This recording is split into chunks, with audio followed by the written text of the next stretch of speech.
அந்த கிராமமே ரொம்ப சந்தோஷமா இருந்துச்சு. 24 வயசான அகன்சா சர்மா அமெரிக்கால வேலை கிடைச்சு போறாங்க. சோ எல்லாத்துக்கும் அவங்க அம்மா வந்து இனிப்பு கொடுக்கறாங்க. ஒரு சந்தோஷமா இருந்தாங்க. ஊறுகாய் பாக்கெட் எல்லாமே ரெடி பண்ணாங்க. புது ட்ரெஸ் எல்லாம் வாங்கி கரெக்டாக வாங்கி பேக் பண்ணி 2 பெட்டியில வந்து வச்சாங்க. வச்சுட்டு வந்து கார்ல வந்து என்னன்னா நெருங்கிய சொந்தக்காரங்களை மட்டும் அவங்கள விடுறதுக்கு அந்த கிராமத்துல இருந்து கார்ல கிளம்புனாங்க. சோ பக்கத்து ஊர்ல இருக்க பஸ் ஸ்டாண்டுல வந்து விட்டுட்டாங்க. சோ கண்ணீர் மல்க வந்து அவளை வந்து பார்த்து பத்திரமா அப்படின்னு சொல்லிட்டு அவங்க எல்லாமே கண் கலங்கிட்டு போறாங்க. பிளான் வந்து மேற்கு வங்கத்துல இருந்து கல்கத்தா போய் அங்கிருந்து நியூயார்க் போற மாதிரி தான் பிளானு. சோ அப்படி அவ வந்து செயல்படுத்துறா.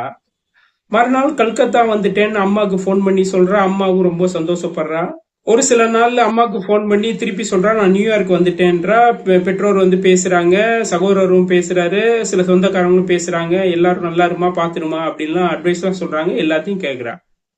தினமும் அம்மாட்ட பேசுறா. அம்மாட்ட பேசுறப்ப நான் நியூயார்க்ல இங்க இருக்கேன், அங்க இருக்கேன், இந்த இடத்துல இந்த ஃபுட்டு சாப்பிடுறேன், அது சாப்பிடுறேன் அப்படின்னு விதவிதமா சொல்றா. எல்லாம் அவங்க வந்து பெற்றோர் வந்து ஒரு பூரிப்பு, நெருங்கிய சொந்தக்காரங்களுக்கு ஒரு மகிழ்ச்சி. சோ இப்படிதான் வந்து காலம் கடக்குது. அவ ஒவ்வொரு தடவையும் ஃபோன் பண்ணி அம்மாட்ட சொல்றப்ப வந்து நியூயார்க்க பத்தி பல வித வர்ணனைய சொல்லுவா. அதை கேட்டு அவங்க எல்லாம் மெய்மறந்து போவாங்க. இப்படி ஒவ்வொரு நாளும் ஃபோன் பண்ணி பேசிக்கிட்டு இருந்த அக்கன்ஸா வந்து திடீர்னு ஒரு மாசம் கழிச்சு வந்து பாத்தீங்கன்னா ஃபோன் பண்றதை டோட்டலாவே நிறுத்திடுறா.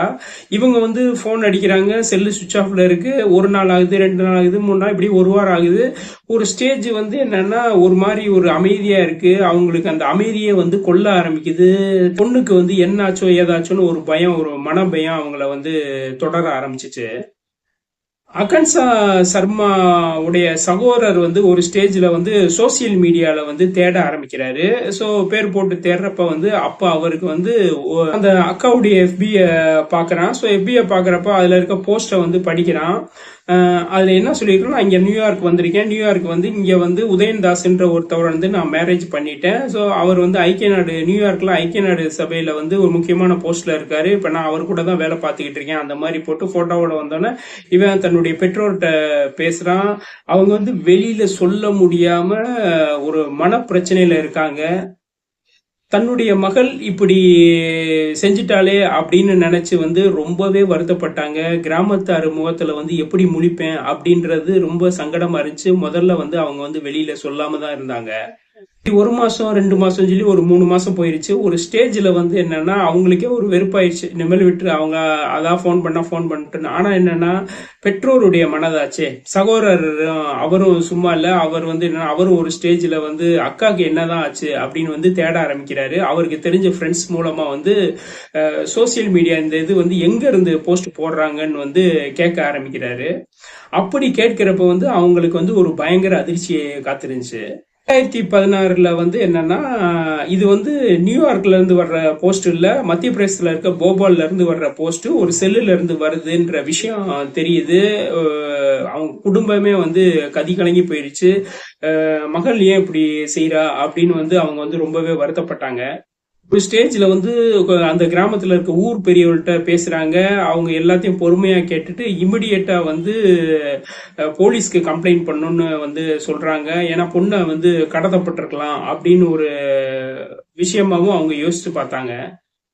அகன்சாவோட பிரதர் பேரண்ட்ஸ் எல்லாம் போய் வந்து வெஸ்ட் பெங்கால்ல இருக்க அந்த போலீஸ் ஸ்டேஷன்ல போய் கம்ப்ளைண்ட் கொடுக்குறாங்க. ஸோ அவ வந்து இப்படிலாம் சொல்லிட்டு போனா, இப்படிலாம் சொல்லி எங்களை ஏமாத்திட்டு போயிட்டா. இப்போ கிட்டத்தட்ட 6 மாசம் வரை எந்த விதமான கான்டாக்ட் இல்லை, எங்களுக்கு ஏதோ பயமா இருக்கு, யாராவது கடத்திருப்பாங்களா அப்படின்ற மாதிரி அந்த ஸ்டேட்மெண்ட்ல வந்து எழுதி போலீஸ்ட கம்ப்ளைண்ட் கொடுக்குறாங்க. போலீஸ் சார் வந்து சின்சியரா வேலை பார்க்குறாங்க. அந்த பெண்ணுடைய ஃபோன் நம்பர் வாங்குறாங்க. ஸோ கால் ரெக்கார்டு எல்லாமே எடுக்கிறாங்க. அதனுடைய செல்போன் சிக்னல் வந்து போபால்ல காமிக்குது. அவங்களுக்கே ரொம்ப அதிர்ச்சியா இருந்துச்சு. அவங்க எல்லா ரெக்கார்டும் எடுத்தப்ப வந்து என்னன்னா இந்த பெண் வந்து என்னன்னா அவங்க அம்மாட்ட வந்து அமெரிக்கா போறேன் அப்படின்னு சொல்லிட்டு பஸ்ல ஏறின பொண்ணு ரயில்வே ஸ்டேஷன் போய் அங்க இருந்து வந்து ட்ரெயின்ல வந்து போபால் போயிருக்கா. ஸோ இது எல்லாமே வந்து என்னன்னா அந்த லொகேஷன் மேப்பு சிக்னல் இதை வச்சு அவங்க வந்து கண்டுபிடிக்கிறாங்க. போபால்ல ஒரு குறிப்பிட்ட இடத்துல அவுட்டர்ல வந்து கிட்டத்தட்ட வந்து ஒரு மாசம் அந்த சிக்னல் வந்து காமிக்குது. அதுக்கடுத்து அந்த சிக்னல் வந்து தொடர்பட்டு போயிருது. ஸோ அந்த சிக்னல் இருக்கிற பகுதிக்கு வந்து ஒரு டீம் வந்து அங்கேயே தங்குறாங்க. தங்கி ஒவ்வொரு வீடா வந்து கேட்கிறாங்க. அவ வந்து என்னன்னா பேசுறப்ப வந்து உதயன் தாஸ்ன்னு சொல்லியிருந்தா. சோ அந்த உதயன் தாஸ்ன்ற பெயருடைய நம்பரை தேடி வந்து அலையிறாங்க, ஒவ்வொரு வீடா அலையிறாங்க. இதுல வந்து அவங்களுக்கு சீக்கிரமே வந்து உதயன்தாஸ்ன்ற பேர்ல வந்து ஒருத்தவர் வந்து இருக்காருன்ற விஷயம் அவங்களுக்கு தெரியுது. சோ வீடு வந்து பூட்டி இருக்கு, பக்கத்து வீடு, எதிர்த்த வீடு, பக்கத்துல இருக்க கடை எல்லாத்துலயும் அவனை பத்தி வந்து விசாரிக்கிறாங்க. டீட்டெயிலையும் கலெக்ட் பண்ணிட்டு அமைதியா இருக்காங்க. அவனுடைய வருகைக்காக வெயிட் பண்றாங்க. ஏற்கனவே பக்கத்து வீட்டுக்காரன் சொன்னா அவன் இந்த டைம் தான் வருவான் அப்படின்னு சொல்லியிருந்தாங்க. ஸோ அதனால போலீஸும் வெயிட் பண்றாங்க. அவன் வர்றப்ப டிப் டாப்பா கார்ல தான் வர்றான். ஆனா கார்ல வர்றப்ப வந்து தண்ணி அடிச்சுட்டு வந்திருக்கான். இறங்கி மெதுவா நடந்து வீட்டுல கதவு திறந்து உள்ள போறான். போலீஸ் பொறுமையா வெயிட் பண்றாங்க. சோ ஒரு ஸ்டேஜ்ல வந்து போலீஸ் வந்து அவங்க வீட்டுக்கு போய் நீ தான் உதயன் தாஸா அப்படின்னு கேக்குறாங்க. ஆமா அப்படின்றான். என்ன பிரச்சனை அப்படின்னு கேக்குறான். சொல்றாங்கன்னா அகன்சா சர்மாவை பத்தி விசாரிக்கிறாங்க. அவ வந்து என்ன சொல்றான், அகன்சா சர்மா வந்து இங்கதான் சார் இருந்தா, அவ என்னுடைய காதலி, நாங்க 2 பேரும் மேரேஜ் ஆகி இங்கதான் இருந்தோம். இப்போ வந்து அவ நியூயார்க்ல வந்து ஐக்கிய நாடு சபையில வந்து வேலை பார்த்துக்கிட்டு இருக்கா. நான் இங்க லீவ்ல வந்திருக்கேன், நானும் இன்னும் கொஞ்ச நாள்ல கிளம்பிடுவேன் அப்படின்றான். ஐடி கார்டு எல்லாம் காமிக்கிறான். போலீஸ்க்கு வந்து அதை பார்த்தோன்னே மிரட்சி ஆகுறாங்க. சரி பெரிய இடம்னு சொல்லிட்டு லோக்கல் போலீஸோட சப்போர்ட்டை கேட்கறாங்க. ஸோ லோக்கல் போலீஸும் வந்து விசாரிக்க ஆரம்பிக்கிறாங்க. இவங்கிட்ட சொன்ன அதே விஷயத்தை தான் லோக்கல் போலீஸ்டையும் சொல்றாங்க. ஸோ சில விஷயங்கள் வந்து முன்னுக்கு பின் முரணா வருது.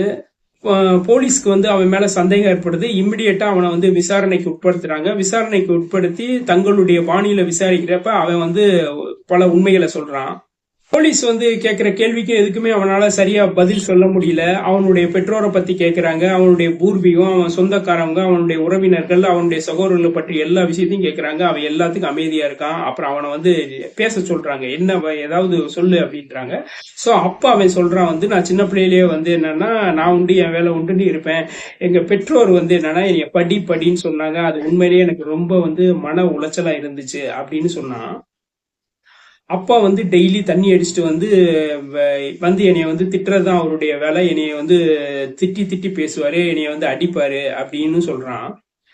அவங்க அம்மா வந்து ஒரு ஸ்டேஜ்ல வந்து இவன் வந்து எதுக்கும் லாயக்கு இல்ல அப்படின்ற மாதிரியே வந்து எப்ப பார்த்தாலும் என்னைய கரிச்சு கரிச்சு கொட்டிக்கிட்டே இருந்தாங்க. ஒரு ஸ்டேஜ்ல வந்து நான் காலேஜும் முடிச்சேன். காலேஜ் முடிச்ச பின்னாடியே வந்து வேலைக்கு போன்னு வந்து நச்சரிச்சுக்கிட்டே இருந்தாங்க. ஒரு நாள் வந்து நான் ரொம்ப கடுப்பாகி ஒரு நாள் அம்மாவை 4 அடி போட்டு அடி பின்னிட்டேன். அவங்க மயங்கி விழுந்துட்டாங்க. ஸோ இமிடியட்டா வந்து அவங்கள வந்து கழுத்தை நெரிச்சு கொண்டுட்டேன். ஸோ வீட்டுல கட்டிலுக்கு கீழே வந்து ஒளிச்சு வச்சுட்டேன்.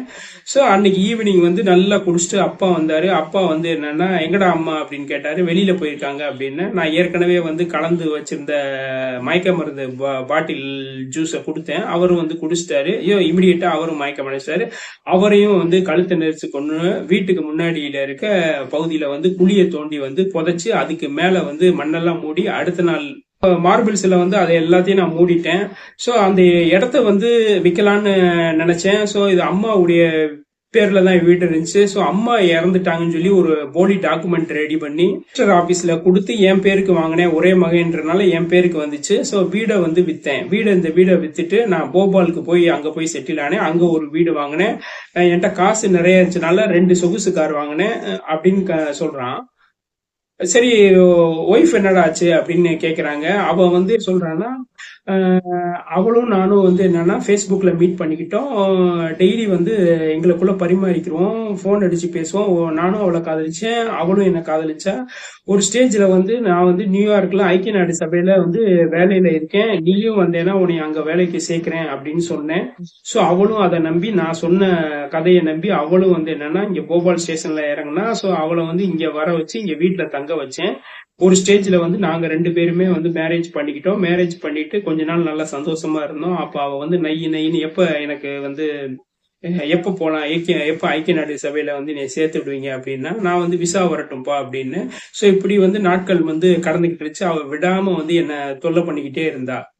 ஒரு ஸ்டேஜ்ல நான் எனக்கு ஒரு ஸ்டேஜ்ல பேசுறப்ப நான் வாய் தவறி வந்து பெற்றோரை கொண்டுட்டேன், அதே மாதிரி உனையும் கொண்டு புதைச்சிருவேன் அப்படின்னு சொன்னேன். அதை அவ வந்து நோட் பண்ணிட்டேன். நோட் பண்ணிட்டு ஒவ்வொரு தடவையும் பேசிக்கிட்டு இருக்கப்ப நான் ட்ரிங்க்ஸ் அடிச்சுட்டு வர்றப்ப வந்து எப்ப விசா கிடைக்கும், பொய் சொல்றேன், ஏமாத்துறியா, ஃப்ராடு, நான் வந்து போலீஸ்ல வந்து கம்ப்ளைண்ட் பண்ண போறேன்னு என்னையவே மிரட்ட ஆரம்பிச்சா. ஸோ நான் பொறுமையா இருந்தேன். ஒரு நாள் வந்து என்னுடைய பொறுமை எல்லாம் மீறி போய் அவளை அடின்னு அடிச்சேன்.